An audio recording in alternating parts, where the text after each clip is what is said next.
Pakistan stock exchange में कारोबार के आगाज पर तेजी, 3,600 से ज्यादा पॉइंट्स का इजाफा, 98,000 की नफसियाती हद उबूर कर गया। पुलिस और रेंजर्स का रात गए इस्लामाबाद के डी चौक पर ऑपरेशन, पीटीआई के कारकुनों को मुंतशिर कर दिया। एहतजाज की क़यादत करने वाले बुशरा बीबी और अली अमीन गंडापुर गायब, सैकड़ों कारकुनान गिरफ्तार कर लिए गए। वजीर दाखिला ने वजीर आला खैबर पख्तूनख्वा और बुशरा बीबी को मफरूर करार दे दिया। वाज़ेह कर दिया तहरीक इंसाफ से मुज़ाकरात नामुमकिन। एहतजाज में अफगान बाशिंदों की मौजूदगी के सबूत जल्द सामने लाने का ऐलान भी कर दिया।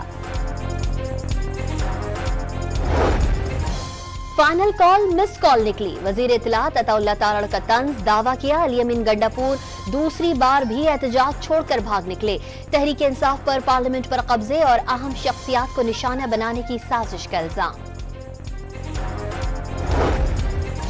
क्रैकडाउन से डरकर कारकुनान भाग निकले, लेकिन बुशरा बीबी शौहर की रिहाई के लिए जिद्दोजहद करती रहेंगी।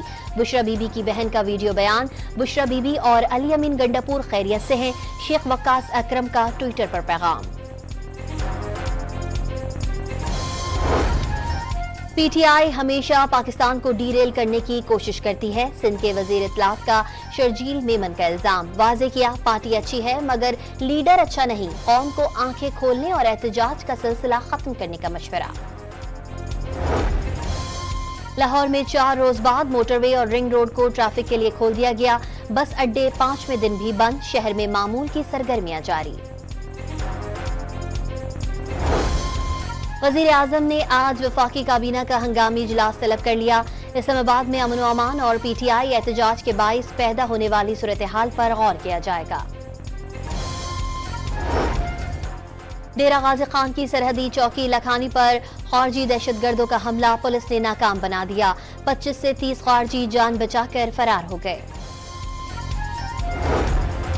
कोयटा में मकामी ताजिर का अगवा होने वाला बेटा 12 रोज गुजरने के बावजूद बाजियाब ना हो सका। लवाहिकीन का यूनिटी चौक पर धरना 12वें रोज में दाखिल। बच्चे की बाजियाबी तक एहतजाज जारी रखने का ऐलान। और इजराइल और हिजबुल्लाह के दरमियान जंगबंदी पर अमल दरामद शुरू हो गया। अक़वाम मुत्तहिदा और आलमी इदारा सेहत का जंगबंदी मुआहदे का खैर मकदम। फरीक़ैन मुआहदे पर अमल दरामद यकीनी बनाए। एंटोनियो गुतरेस की अपील।